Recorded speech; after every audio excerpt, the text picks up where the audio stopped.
Halo,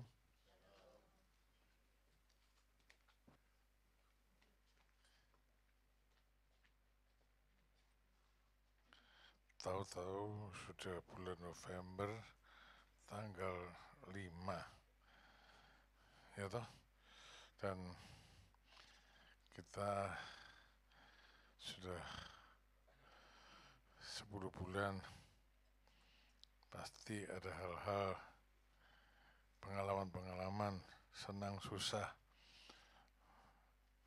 yang mengecewakan atau tidak, sudah kita alami. Hari ini saya ingin mengajak saudara untuk melangkah lebih lanjut. Bulan lalu kita belajar untuk melaksanakan amanat agung. Hari ini kita akan belajar ya menunaikan amanat agung lebih lanjut menjadi murid dari Kristus. Sebelum saya lanjut, tunggu sebentar.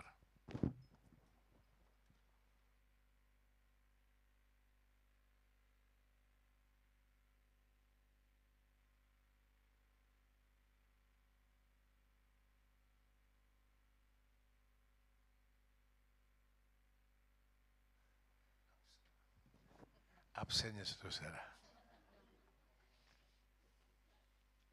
Saudara, hari ini kita bicara tentang disiplin rohani murid Kristus. Saya akan agak lama di pendahuluan, mestinya pendahuluan itu sebentar saja.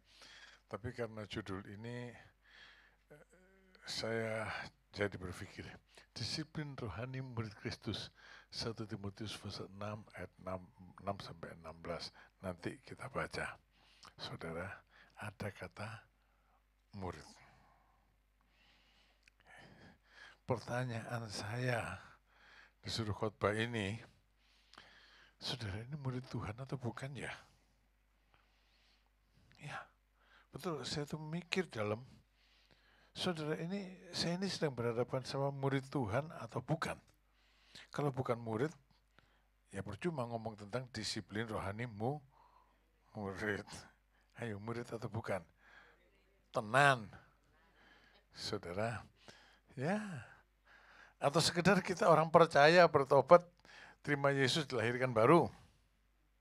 Tapi bukan murid. Mikir, saudara. Saya jadi mikir, kenapa? 70% orang Amerika itu bilang, saya sudah dilahirkan baru. Ya, jadi anak-anak Tuhan. Tapi bukan murid. Tapi bukan murid. Kenapa? Kalau murid nggak boleh absen toh? Iya. Hah? Murid boleh absen enggak? Nggak boleh. Murid itu nggak boleh absen, itu yang pertama. Ya, gimana kita? Murid atau bukan? Saya seminggu capek sekali saudara, jaga cucu. Ini saudara-saudara bilang, enak Pak John jaga cucu. Capek saudara, lahir dan batin. Mereka senang kalau di sekolah, banyak teman. Murid, saya mikir, yang pasti mereka sekolah. Kalau mau berangkat sekolah itu abotis setengah mati. Ya. Sebentar okong 4 menit lagi. Masih mau lagi 4 menit. Aduh. Nah, kalau sudah pulang sekolah,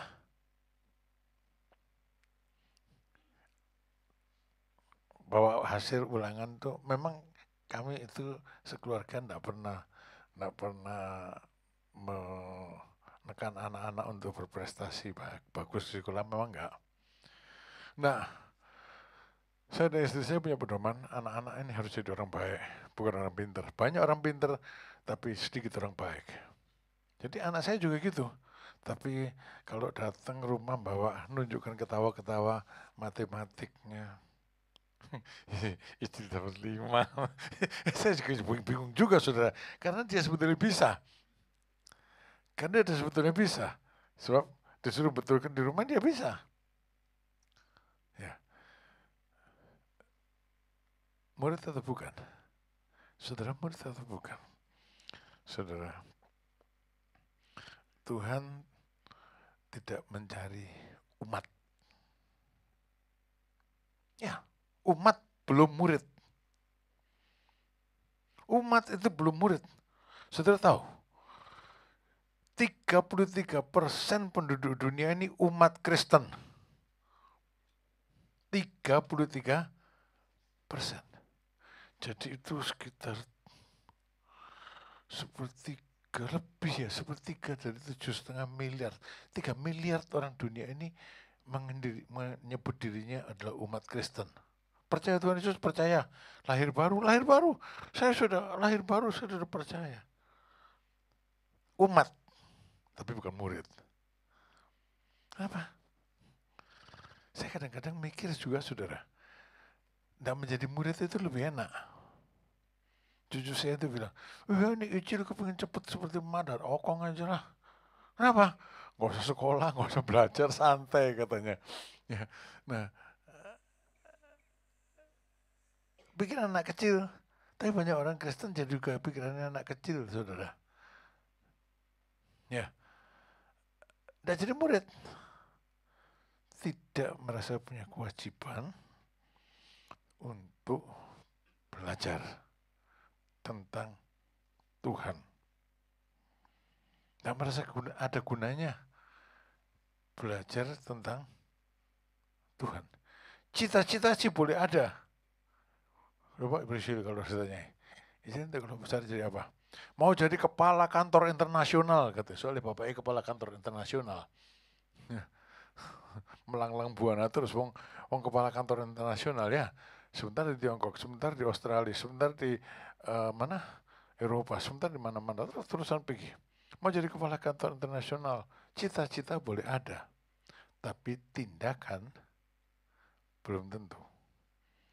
Saudara harus jadi murid. Tuhan tidak mencari umat, tapi Tuhan mencari murid. Kalau saudara baca, ingat khotbah minggu lalu, jadikan semua bangsa umatku, muridku. 1.000 umat, mungkin muridnya cuma 1. Karena yang lainnya, ogah-ogahan jadi murid. Di gereja, main game. Ada, pasti ada. Pasti ada, saya tidak selalu nunjuk, nanti tersinggung. Padahal salahnya dia juga. Tapi memang bukan murid. Ya di gereja main game. Ya, saudara-saudara. Tapi kehendak Tuhan. Tuhan mencari murid. Tuhan mencari murid dan menugaskan. Tuhan suruh saya jadi murid dan menugaskan saya untuk memuridkan orang lain. Kenapa harus jadi murid? Slide berikutnya. Atau bagaimana untuk menjadi murid? Slide berikutnya. Murid itu mesti disiplin. Tanpa kedisiplinan yang dijaga terus-menerus, kehidupan rohani kita sebagai murid Kristus tidak akan bertumbuh dewasa. Matikan slide-nya. Murid mesti disiplin. Tak boleh punya cita-cita. Cita-cita tanpa disiplin itu cuma impian. Angan-angan kosong. Ya. Kita mau masuk surga. Saya katakan, jangan berkhayal, saya sudah lahir baru. Tidak apa-apa, cukup. Kan selamat. Di emperan surga juga boleh. Sayangnya surga tidak kayak pecinan, saudara. Ya, bayangin kalau surga kayak pecinan, kumuhnya kayak apa? Atau kayak pagongan malam hari, kumuhnya kayak apa? Di surga tidak ada emperan. Jadi, harus jadi murid. Kalau nggak jadi murid, nggak bakal dewasa. Kanak-kanak terus, angan-angan ada, realisasi tidak ada. Lalu banyak ngeritik. Benernya dewek. Di gereja ini pendetanya gitu-gitu aja. Di gereja ini. Terus gitu. Padahal kupingnya rada budek. Nggak mau dengar firman Tuhan. Iya. Padahal kupingnya rada budek, nggak mau ngaji, nggak mau belajar. Maaf kalau saudara tersinggung dengan kata budek itu Jawa Timur. Ya, saya juga kupingnya rada budek. Nah, jadi murid itu harus disiplin. Ya, harus disiplin. Ada orang Kristen maunya jadi murid tapi dengernya yang menyenangkan aja. Ini loh miskin, dia doa, jual begini-begini. Sekarang coba lihat ya, rumahnya 11. Ya, dan seterusnya. Mobilnya 33. Terus istrinya 111. Ini kan tidak bisa, saudara. Ya, kalau saudara tertarik pada gereja yang mengajarkan teologi kemakmuran, saudara sedang disesatkan. Dan penganutnya banyak. Sayang, Tuhan tidak mencari penganut. Tuhan mencari murid.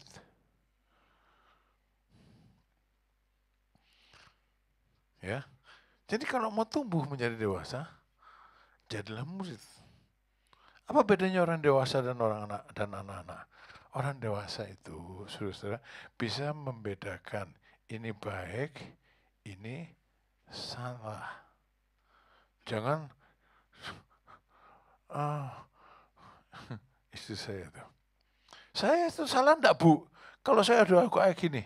Saya itu salah enggak, Bu? Kalau saya ngomong kayak gini. Loh kok aneh, kamu yang ngomong tanya salah benernya, tanya istri saya lagi. Orang yang dewasa sudah tahu omongannya benar atau salah. Dan untuk itu harus jadi murid. Untuk itu harus jadi murid. Dan karena kita adalah murid Tuhan, maka yang dididik bukan otak kita, roh kita. Rohnya dididik, otaknya ikut dididik. Otomatis. Ya. Slide yang tadi. Jadi, kalau kita murid Kristus, disiplin rohani apa yang harus dijaga sebagai murid Kristus? Apa yang harus kita lakukan? Kita mesti disiplin dalam hal apa? Yuk, lanjut slide berikutnya.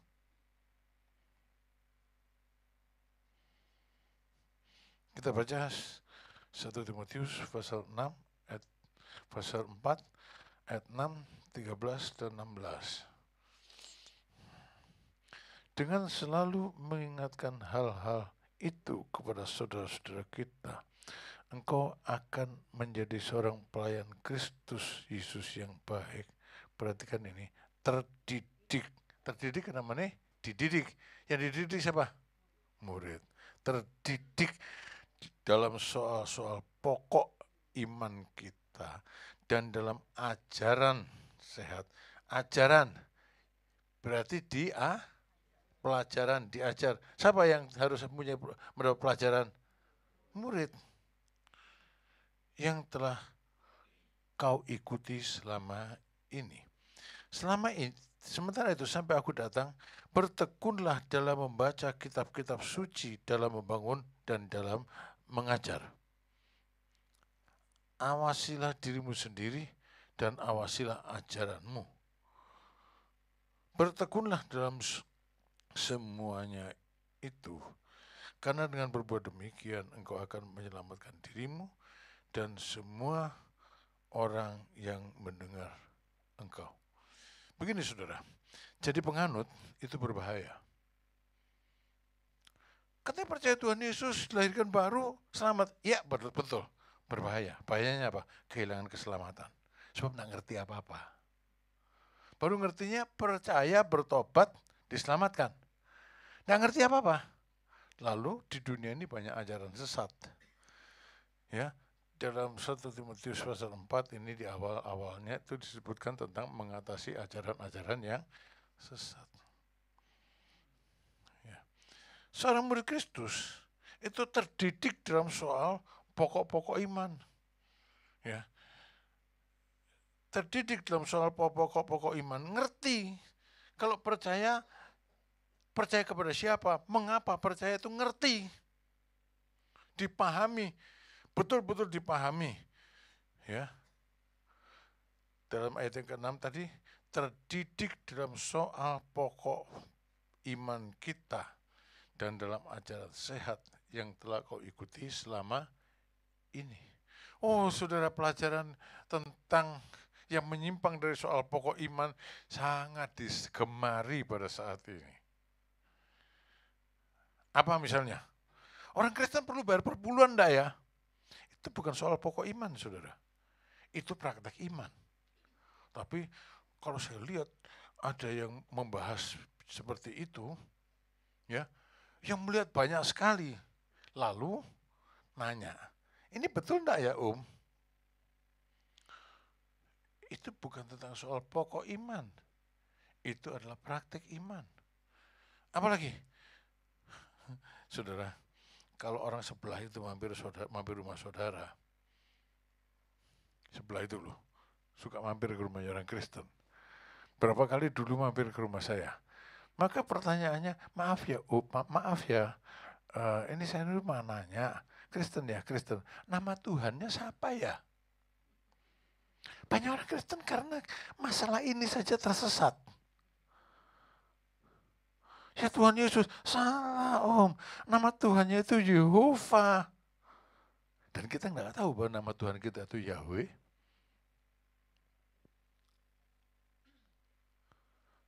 Orang Kristen mesti tahu.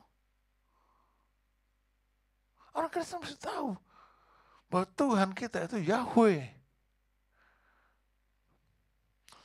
Dalam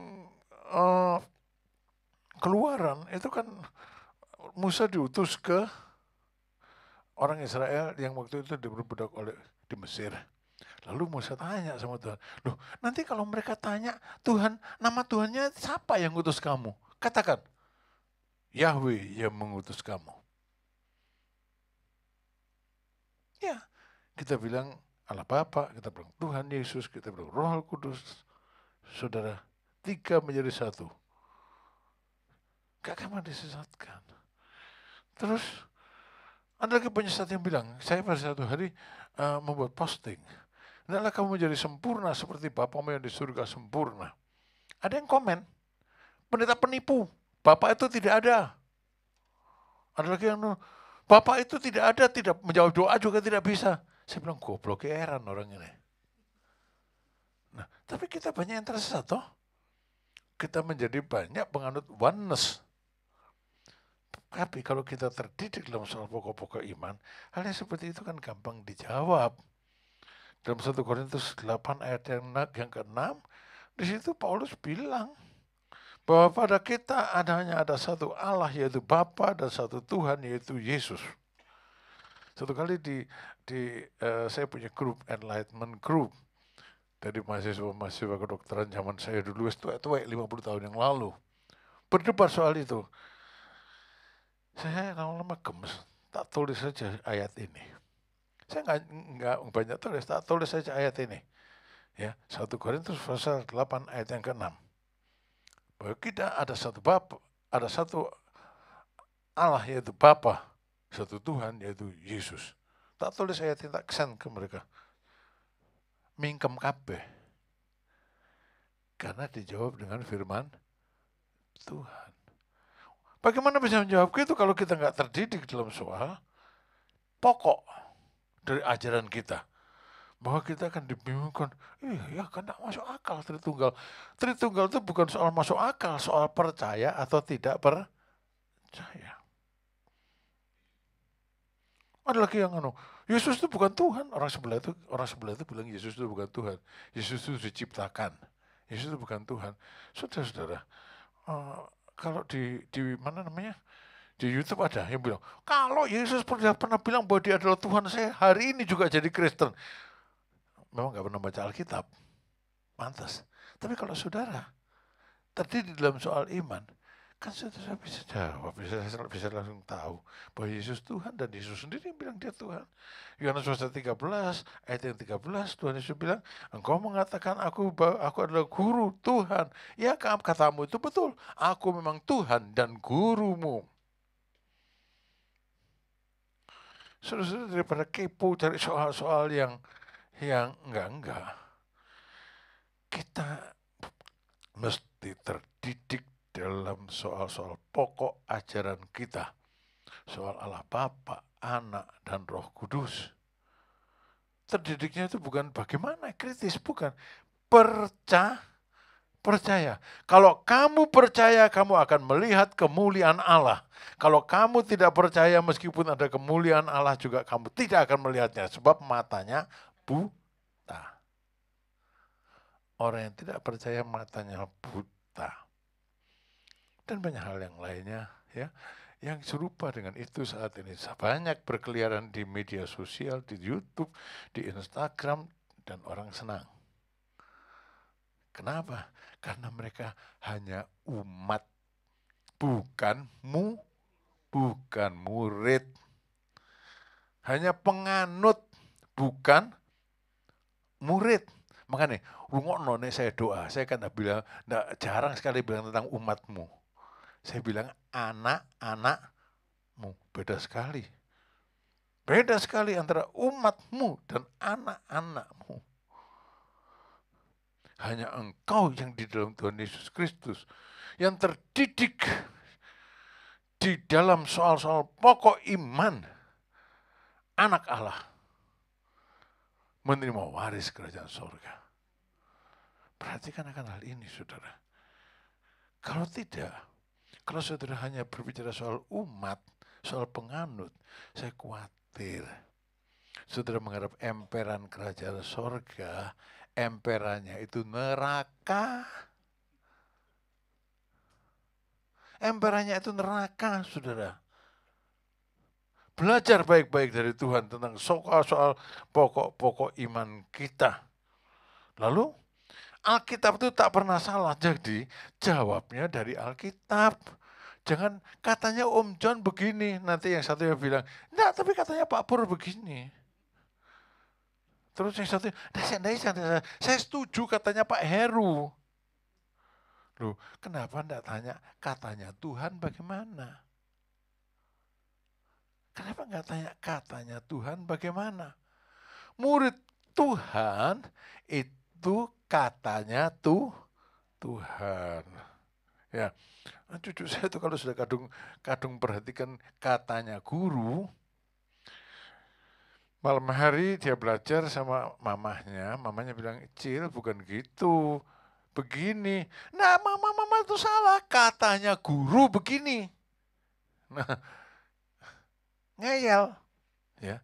Nah, tapi saudara harus tahu, katanya Tuhan saudara terima dengan persepsi yang benar, ngerti nggak? Jangan katanya Tuhan diterima dengan persepsi yang melenceng. Ya, bisa orang dengar kata Tuhan diterima dengan persepsi yang melenceng, ditafsirno karepe dewek, yang menguntungkan diri sendiri. Ya, itu enggak boleh. Murid dia terdidik dalam soal pokok iman, maka dia tidak gampang tersesat. Dia nggak akan gampang tersesat. Slide berikutnya. Kalau nggak selesai sudah tak hentikan di tengah jalan aja lah. Terus bagaimana? Dari mana dapat pengetahuan itu? Bertekun dalam membaca kitab suci. Seorang murid Kristus menopang hidup rohaninya dengan firman Tuhan. Ia akan menjadi makanan rohani. Firman Tuhan adalah sumber ajaran yang sesat. Matikan. Jadi dari mana sumbernya? Firman Tuhan, Alkitab. Bukan dari kitab dari yang lainnya. Kitab suci harus dibaca dengan hati yang terbuka, dengan percaya pada kebenarannya, bukan dengan kritis yang selalu mempertanyakan kebenarannya. Ya. Bila saudara baca Alkitab dan belum mengerti, bilang aja, Tuhan saya belum mengerti. Saya itu bikin aja tentang di Alkitab. Ayat-ayat yang saya tidak ngerti saya tulis, Tuhan saya enggak ngerti, titik. Memang enggak ngerti, jangan direka-reka. Tuhan, aku tidak mengerti. Terus tutup, enggak boleh, lanjutkan. Karena di bawah-bawahnya selanjutnya ada yang saudara akan mengerti. Yang belum mengerti katakan itu untuk anak SD kelas 6, sedang aku masih SD kelas 2. Ya, nanti belajarnya. Ya, pasti saudara akan mendapatkan hal-hal yang saudara pahami. Murid mengawasi, ya, pertama, saya sakit, lama di rumah sakit. Waktu saya pulang, saya dibesuk oleh seorang saudara. Selama sakit bagaimana? Oh, itu satu retret rohani, saya bilang. Satu retret rohani. Ya, kalau sakit jangan mengeluh terus, Pak. Ya, jangan mengeluh. Ya, jangan nyalahkan dokternya, jangan nyalahkan perawatnya, apalagi nyalahkan istrinya. Istrinya itu yang ngeramuti.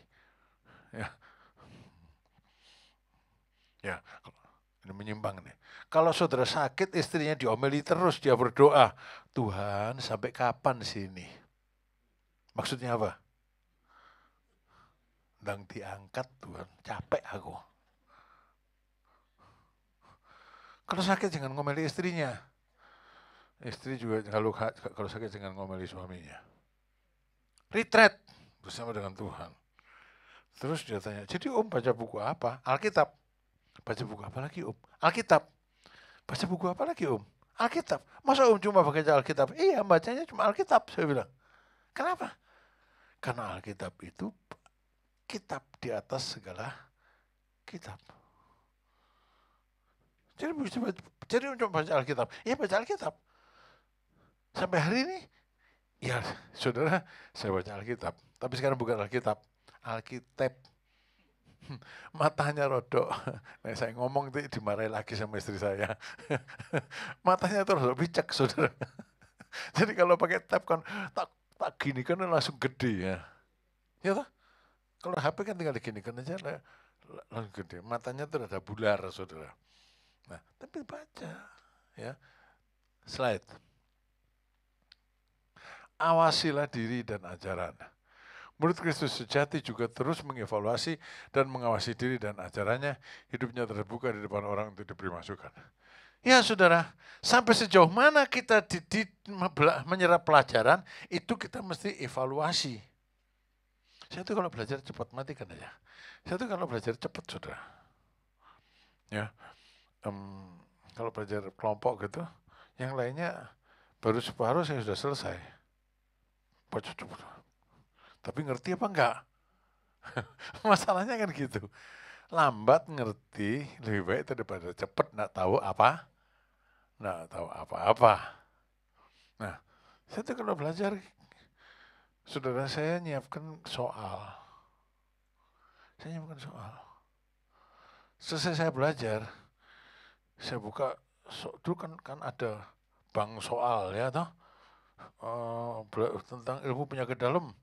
Ada ribuan tuh soal tentang penyakit dalam. Saya baca, jawab. Itu mengawasi diri sendiri. Itu mengevaluasi diri sendiri. Kalau jawabnya dari 100 soal saya cuma bisa jawab 20, berarti belum tahu apa, nggak lulus. Belajar lagi. Awasi dirimu sendiri dengan apa? Jawab soal apa? Soal kehidupan. Makanya kalau diuji dengan soal-soal kehidupan, jangan ngomel. Itu cara supaya saudara tahu. Sudah sampai di mana sih pengetahuanku tentang kebenaran? Sudah sampai di mana sih imanku itu? Ya, kalau saya dulu itu zaman dulu itu ada namanya Siki Mulyono, itu orang itu enggak punya kerjaan sebetulnya, tapi kerjaannya cuma mengumpulkan soal dari Fakultas Kedokteran Trisakti, Fakultas Kedokteran UI, Fakultas Kedokteran. Kabeh dikumpulkan sama dia, kalau dulu di stensil, dicetak, dijual. Ya saya beli. Baca. Setelah selesai belajar, baca soal. Bisa jawab atau tidak. Belum bisa jawab berarti belum ngerti. Artinya belajar lagi. belajar lagi. Belajar lagi. Jadi kenapa saudara bilang, kenapa ujiannya nggak habis-habis? Saudara belum lulus. Nggak bisa jawab soalnya. Awasi dirimu sendiri. Awasi ajaranmu. Jadi kalau saudara bilang, saya tuh menderita terus-terusan, kenapa Om? Pertanyaan pertama, saudara muridnya bukan? Murid Om, sudah belajar belum? Suka bolos Om, makanya nggak lulus-lulus. Ya toh? Murid suka bolos kan nggak lulus-lulus. Ada murid bolosan tapi lulus. Nyontek. Nyontek toh? Nah, dalam kehidupan kan bisa gitu. Saya kemarin ketemu teman saya 50 tahun, 40 tahun gak ketemu. John, ingat dulu. Ya ingatlah, tak bilang sama kamu, sahabat. Lu ingat enggak? Dulu itu kan kursi di ruangan tuh amphitheater gitu. Jadi bawah di tingkat atasnya. Ingat enggak lu? Kalau ujian lu tak suruh duduk di bawah, gua duduk di atasnya. Ingat tak bilang. Lu inget enggak lu? Gua ngutip lu nomor 1 sampai 100, lu dapat 90, gua dapat 3. Ingat tak bilang. Kenapa? Mata lu rada kerot. Matamu rada apa? Rada juling. Kelompatan 1 lu enggak tahu, tak bilang. Iya katanya. Nyontek. Saudara, belajar ya. Belajar. Disiplin dalam ibadah. Kenali akan kehendak Tuhan, rencana Tuhan, lalu ya apa namanya, belajar. Lanjut. Waduh, gak nutut ini. Cepat aja deh. Disiplin dalam ibadah. Oke. Sudah ini ya.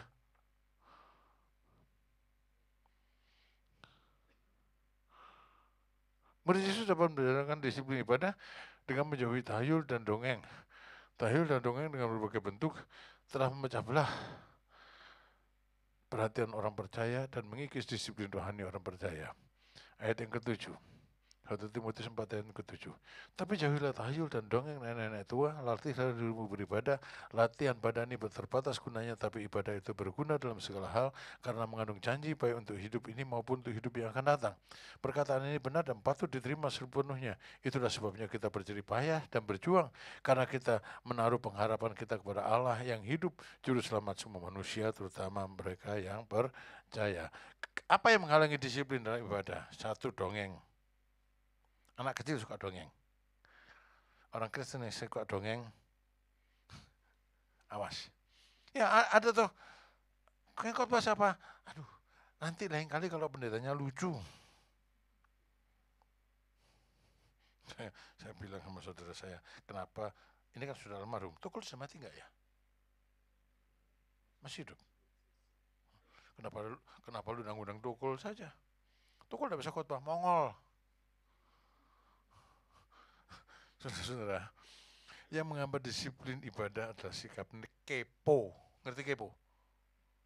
Pengen tahu hal-hal yang tidak dinyatakan. Kenapa sih Evi hari ini ketawa aja ya? Mungkin tadi gini-gini tadi mau kepo toh? Kepo toh? Kalau saya enggak kepo, puji Tuhan Evi ketawa kan gitu ya. Kalau saya kepo, maka jawabnya kenapa sih gini. Orang Kristen banyak yang kepo, sudah kepo rohani. Cari hal-hal yang tidak dinyatakan. Padahal ada firman Tuhan dalam Lukas Ulangan 28. Hal-hal yang dinyatakan untuk kamu, hal-hal yang tidak dinyatakan untuk aku, kata Tuhan. Jadi jangan kepo. Hasilnya saudara hanya akan dapat dongeng isapan jempol. Misalnya saya lihat itu. Enggak tahu Chandra ini juga melihat loh. Yang dilakukan Tuhan Yesus umur 12 sampai 30 tahun itu dilihat view-nya jutaan kali itu. Yang dilakukan Tuhan Yesus umur 12 sampai 30 tahun. Memang di Alkitab gak ditulis kok ada khotbahnya itu. Ngambil dari mana? Dongeng toh? Isapan jempol toh? Ya saudara, itu tidak membangun iman, hanya membuat saudara orang Kristen menjadi percaya pada hal-hal yang salah, menyesatkan, berpotensi melalaikan pengajaran yang berfaedah. Saudara tahu apa yang dilakukan Tuhan Yesus umur 12 sampai 30 tahun, apa gunanya? Coba. Gak ada gunanya toh? Perlu saudara tahu adalah bagaimana hidupku kudus. Saudara tahu apa yang dilakukan Tuhan Yesus umur 12 sampai 30 tahun, ada gunanya enggak? Enggak ada gunanya. Yang saudara perlu tahu adalah yang ditulis ini, kata Yohanes, ditulis supaya kamu percaya bahwa Yesuslah anak Allah. Jangan cari-cari, saudara. Ya, tidak berfaedah. Ya, disiplin dalam ibadah berarti mencari pengajaran yang sehat. Jangan cari dongeng. Ya, jangan cari dongeng. Disiplin ini salah. Slide berikutnya. Godaan lainnya adalah lebih menaruh perhatian pada latihan untuk tubuh jasmani. Meskipun berguna, tapi latihan beribadah seharusnya lebih diperhatikan dari latihan badani. Latihan badani hanya bermanfaat pada masa kini, tapi beribadah adalah hal yang memiliki dimensi berkat dan manfaat bukan untuk masa kini saja, melainkan hingga ke kekalan. Ya, matikan. Ada orang yang bilang, waduh saya kuat, saya latihan terus. Ya, latihan sih latihan. Ya, tapi tidak menjamin kesehatan. Ya, menjamin kesehatannya nggak bisa. Saudara latihan dalam porsi yang benar, memang saudara kelihatan lebih sehat. Mungkin memang lebih sehat, tapi tidak berarti umurnya jadi lebih tidak berarti bahwa umurnya lebih panjang. Latihan badan ini berguna. Berguna. Tapi terbatas. Jadi kalau sudah menjadi murid Tuhan Yesus, latihlah beribadah. Latihlah berdoa, latihlah dirimu untuk membaca firman Tuhan, latihlah dirimu untuk merenungkan firman Tuhan, latihlah dirimu untuk melaksanakan firman Tuhan. Itu berguna untuk hidup masa ini maupun hidup masa yang akan datang. Dah, 2 aja ya. Saya kebanyakan ngomong soalnya. Jadi mari saudara, ya, jadilah murid yang disiplin, pegang ajaran yang sehat, belajar dari firman. Jadilah murid yang disiplin, cari ajaran yang sehat, jangan suka dongeng-dongeng, latihlah dirimu beribadah. Tuhan berkati saudara. Mari kita akhiri, belum ya, kita masuk dalam perjamuan kudus. Saya minta saudara melayani perjamuan kudus untuk maju ke depan.